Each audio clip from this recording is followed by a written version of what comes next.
După multe zile de post, de-abia aștept să te înfrupți din bunătățile de pe masa de Paște. Ouă, drob, friptură de miel, cozonac, pască și câte altele. Nu te grăbi totuși la desfătarea culinară, pentru că s-ar putea ca stomacul tău să protesteze. Sunt doctorul Șerban Damian, nutriționist la Centrul Superfit din București, iar tu te afli pe canalul meu, locul unde discutăm pe un ton relaxat despre nutriție și un stil de viață sănătos.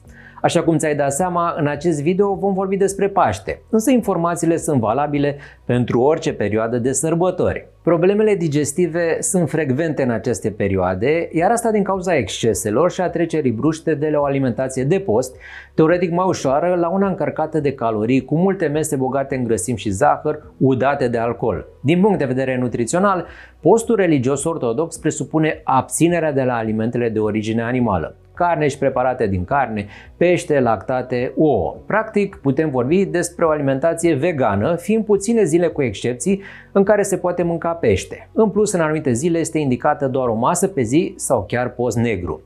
Mai ales dacă postești multe zile sau chiar toate cele 40, este important să nu te arunci imediat în toate delicatesele pascale, altfel riști o indigestie de toată frumusețea.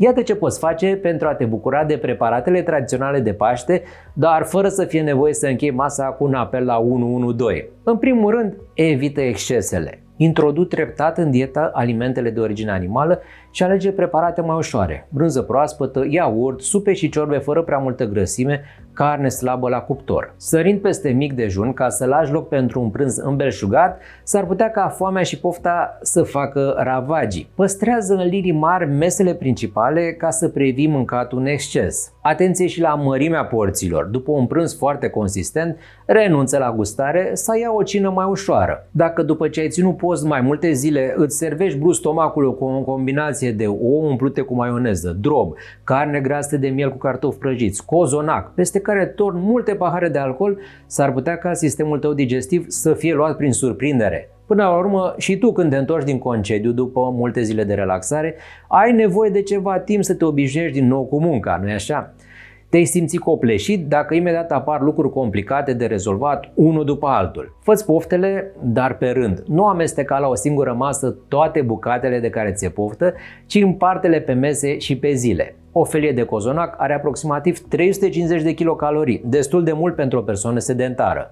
Plus că nu prea mâncăm o singură felie. Cel mai bine este să o servești la micul dejun. Sau poți mânca ouă cu salată, ridic și caș, ori o felie de drob cu legume. La prânz merge o porție de ciorbă și friptură de miel sau drob cu verdețuri. Ca gustare, o felie de pască. Cina poate fi stufat sau friptură cu salată sau murături. Bineînțeles, nu e obligatoriu să mănânci toate acestea într-o zi. La unele mese poți păstra mâncărurile pe care le consumi de obicei dacă sunt mai ușoare. În acest fel te asiguri că nu vei avea în meniul de Paște balonare, constipație, greață, diaree, vărsături sau oboseală. Savurează mâncarea, mănâncă încet și mestecă bine ca să te bucuri cât mai mult de gustul bun al preparatelor și să simți când te saturi. Pofta își spune cuvântul, știu cum e, însă gândește că stomacul nu are dinți. Fă mici pauze în timp ce mănânci pentru a purta conversații cu cei de la masă. Conversații plăcute, desigur, nu e cazul să chestionezi de ce nu mănâncă tot din ce e pe masă. Alege preparatele preferate. Dacă îți plac mâncărurile tradiționale de Paște, pune-le pe ele în prim plan cu ocazia acestei sărbători și sar peste preparatele mai obișnuite pe care oricum le mănânci în restul anului. De exemplu, antreurile de cașcaval și mezeluri sau prăjiturile de la desert. Bucură-te în schimb de mâncărurile pe bază de carne de miel, drob, cozonac sau pască dacă le preferi pe acestea. Cu măsură însă. Adaugă legume și fructe. Servește friptura sau drobul cu o salată de legume proaspete sau gătite la cuptor. Profită de legumele de primăvară, ceapă verde, usturoi verde, ridic, salată, urzici, lobodă, leurdă și celelalte verdețuri. Chiar dacă felia de cozonac este atrăgătoare, în unele zile alege fructele crude ca gustare sau desert. Mănâncă suficiente fibre. Pe lângă fructe și legume, ca să te ferești de constipație și balonare, nu uita de cerealele integrale, semințe și nuci. Și nu doar nucile din cozonac, ci și migdale, fistic, caju, de preferat crude și nu în cantități exagerate. Bea apă și ceaiuri care ajută digestia. În loc de valuri de alcool, ține mereu aproape un pahar cu apă. Poți bea puțin vin sau alte băuturi alcoolice, însă doar după ce ai mâncat și nu uita să te hidratezi bine pe tot parcursul zilei. Dacă apa nu-ți surâde, poți bea limonadă cu miere, ceai verde sau ceaiuri de mentă și ghimbir.